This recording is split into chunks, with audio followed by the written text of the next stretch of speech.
तर hi friends, मी तुमचं पुन्हा एकदा नवीन व्हिडिओमध्ये स्वागत करते. तर इथे बघा, मी अजून 2 ब्लाऊज शिवले आहेत. तर आज आहे गुरुवार. तर गुरुवार बघा, तर काल हा अर्धा राहिला होता, तो कंप्लीट केला. आणि त्याच्यानंतर दुसरा 2 ब्लाऊज झालेले आहेत. तर इथे बघा, हा प्रिन्स कट आहे, पाठीमागून गोल गळा आहे याला, आणि मटका म्हणजे आणि नॉड. तर हा ब्लाऊज माझ्याकडून कट करताना थोडासा चुकला होता.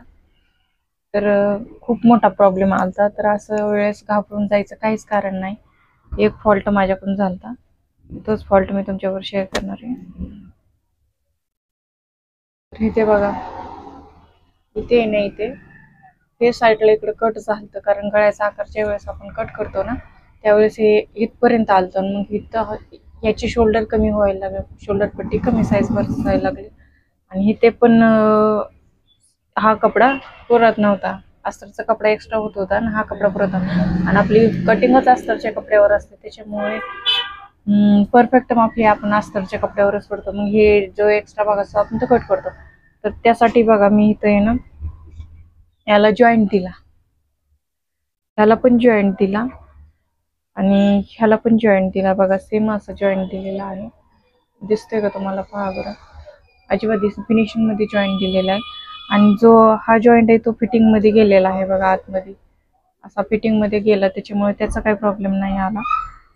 आणि याची स्लीव्ज बघा, मी तर होता असं कधी चुकून घाईत जर कटिंग करायला गेलं तर होतं.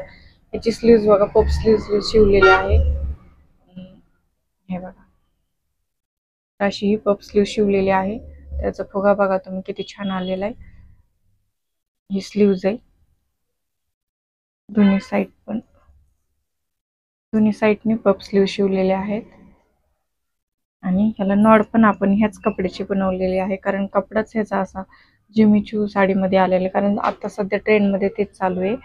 तर असा ब्लाऊज शिवलेला आहे. हा पण प्रिन्स कट, पाठीमागून मटका गळा. त्याच्यानंतर हा पण जिमीचू मध्ये शिवलेला आहे. हा पण मी आता 1 तासात कंप्लीट केला, थोड्या वेळ इकडे तिकडे केल्याच्या नंतर. तुम्हाला दाखवते मी व्यवस्थित हे करून.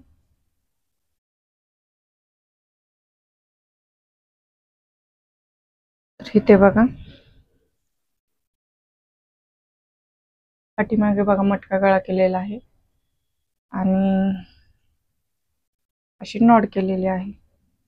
मटका गळा आणि पाठीमागचे हुक केलेले आहेत. या ब्लाऊजला आपण पाठीमागं बसवलेले आहेत. हे बघा, मी आता सध्या पिन लावली, हुक बसवायचेत मला. त्याच्यानंतर पुढून बघा, अशी डिझाईन आलती, खूप थोडी डिझाईन आलती. ह्याला पण मी अशी ह्याच्यात ऍडजस्ट केलेली आहे. तर बघा, खूप सुंदर अशी ऍडजस्ट झालेली पण आहे ह्याच्यात. स्लीव्जला पण डिझाईन आलेली होती. तर स्लीव्जला अस्तरला वापरलेलंच नाहीये, फक्त जेवढी प्रिंट होती तेवढी स्लीव्जला डिझाईन घेतलेली आहे, आणि बाकीचं तसंच ठेवलेलं. दोन्ही पण तसंच केलेलं आहे. हे बघा, फक्त स्लीव्जलाच डिझाईन घेतलेली आहे, बाकी कुठेच डिझाईन ठेवलेली नाही. तर एवढे ब्लाऊज मस्तपैकी असं फिनिशिंग आलेले आहे. प्रिन्स कटचे सुद्धा खूप सुंदर असे प्रिन्स कटची फिनिशिंग आलेली आहे. तुम्ही बघू शकता, घातल्या एकदम व्यवस्थित बसते. आणि हे बघा, डोरी त्याला 2 असे लटकन बनवले आहेत, त्याच कपड्याचे सेम, आणि एका खाली एक असे 2 बनवलेले आहेत. तर हे 2 ब्लाऊज तर कंप्लीट झालेले आहेत. त्याच्यानंतर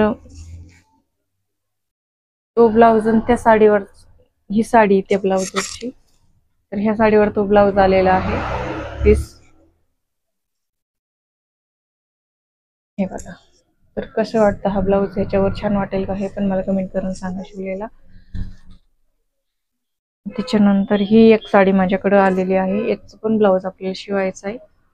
ही साडी, ह्याचा कटोरी शिवणार आहे. याचा ब्लाऊज पीस हा आलेला आहे बघा. याला पण डिझाईन अशी आलेली आहे, कारण अशा साड्यांना आता डिझाईन यायला लागली. हे बघा, पाठीला ही डिझाईन आलेली आहे, पाठीला ही डिझाईन आली, बाहीला पण अशी डिझाईन आलेली आहे. तर याचा आपल्याला कटोरी शिवायचा आहे. याचा प्रिन्स कट नाही शिवायचा, कारण कस्टमरचं तशी चॉईस आहे कटोरी म्हणून. आणि त्याच्यानंतर बघा, आणखी एक, हा स्लीव्ज, हा पीस आहे ना, याचा ब्लाऊज आपल्याला हे बघा, याचा आपल्याला प्रिन्स कट शिवायचा आहे आणि अम्ब्रेला स्लीव्ह शिवायची याची. इथं बघा पडते अशी अम्ब्रेला स्लीव्ह शिवायची आहे. तर ते अस्तर आणून ठेवलेलं आहे बघा मी इथं. याला हे अस्तर लावायचं आहे. त्याच्यानंतर हा पण मला कटिंग करायचा आहे, काठपदर साडीवरचा आहे.